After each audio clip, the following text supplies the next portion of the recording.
The next thing I'm going to talk about is something that Nancy, who is a Save Your Books member, asked me, and she wanted to know about sharpening a book repair knife. So in my book repair kit, like this, oh, I see the light is not catching it very well. Book repair kit, it includes this knife, and that's what this looks like. So as you're using the knife, as you go along, it will get dull, and you do have to sharpen it, frequently, in fact.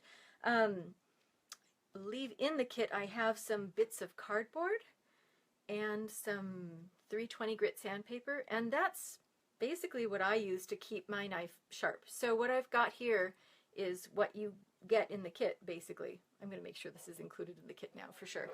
So 320 grit sandpaper, and what I want to show you is that, because I'm, actually do this all the time, I have a piece of wood, I've attached the 320 grit sandpaper here, I actually have leather on the other side, and this is the rough side of the leather, and then I've put this compound on it.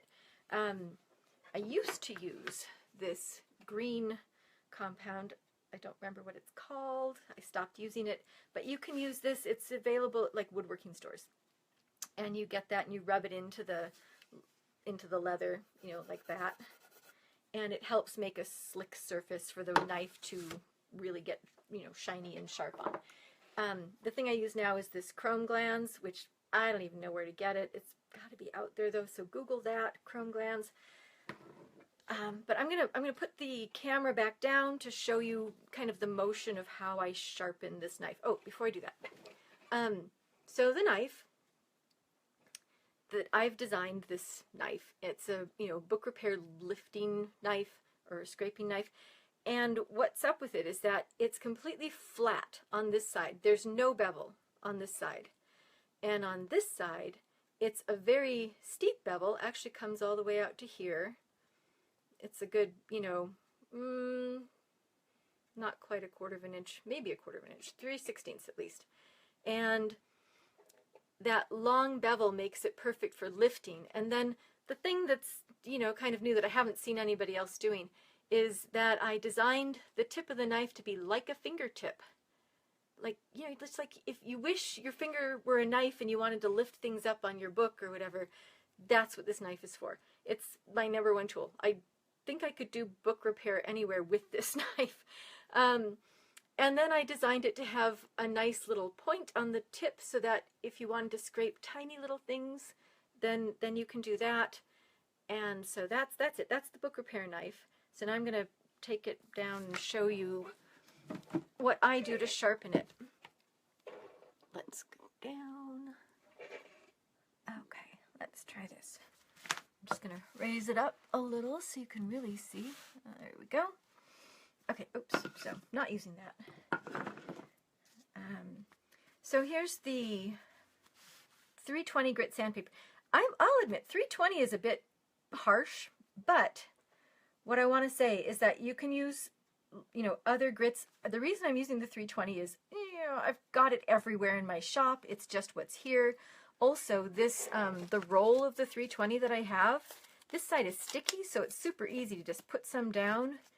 You don't have to worry about, like, if you put it down with glue or tape to adhere it to something, that there's going to be lumps, because you really don't want any lumps in there. So this is great. That's exactly why I like the 320. If I had sticky 400 or 600, I might use that. But what I found is that after a while, I'll start out using the 320, and then eventually, look at that, it gets really smooth. So, the first few, maybe it's not the best, but after a while, that's not 320 anymore, really. So here's the thing. So you can see this knife is actually perfect right now. Let me see if I have another one that's not perfect. Oh, this one has a few bumps and bruises on it, so I'll try and sharpen this one. Okay. So you want to make sure it's completely flat. And you try and keep even pressure on it. But that's hard to do, so you just make sure that you're not putting any bevel on here. You want this side to stay flat. You're never going to have it up on an edge, just flat.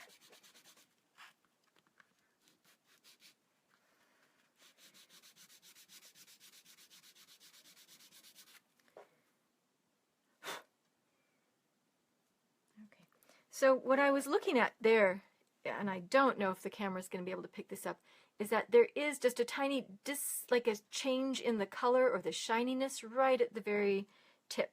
And that's where I want to, you know, make sure everything stays flat so that I don't start going up to sharpen that. You don't want that part sharp. Make sure you don't cut yourself. I keep Band-Aids in my...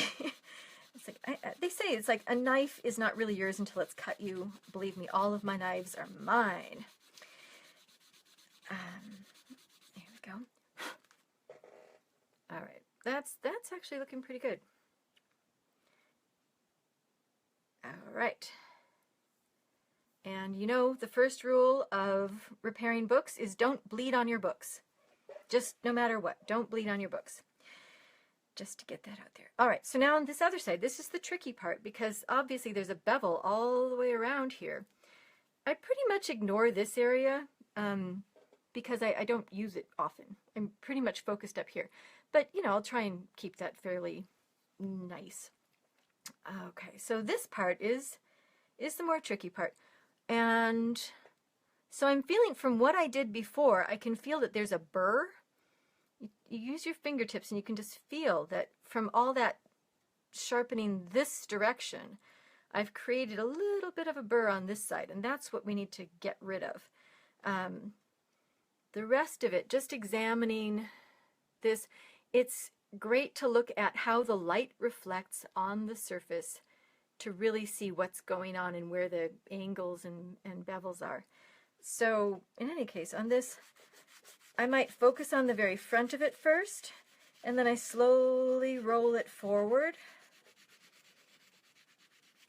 So here's an exaggerated thing. So like I'm perfectly going on this side right here, and then I move to this area, and then this area, and then this area.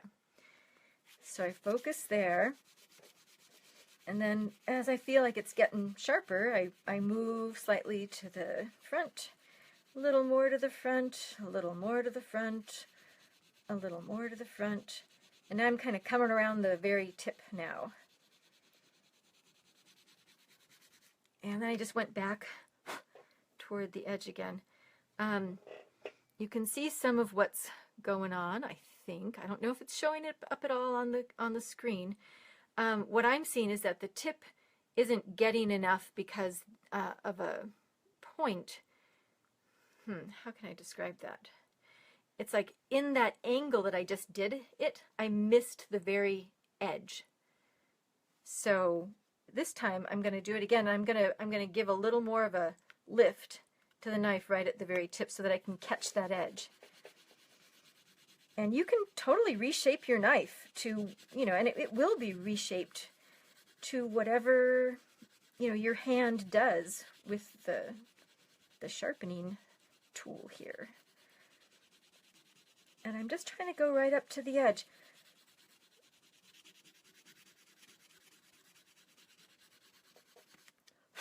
Okay. It's getting better. I'm looking at that. I'm still, it's like I'm noticing there's a little bit of a rounding there, but it's actually feeling pretty good. So now after I've done, I always do the flat part first, and then I come around here, then I do the flat part again to get rid of burrs.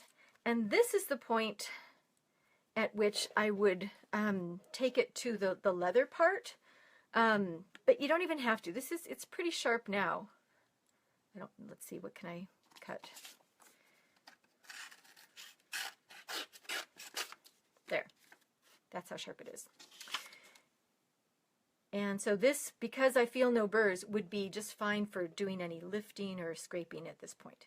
Hey, thank you for spending your time with me. I really appreciate all you guys out there who are making the effort to save your books.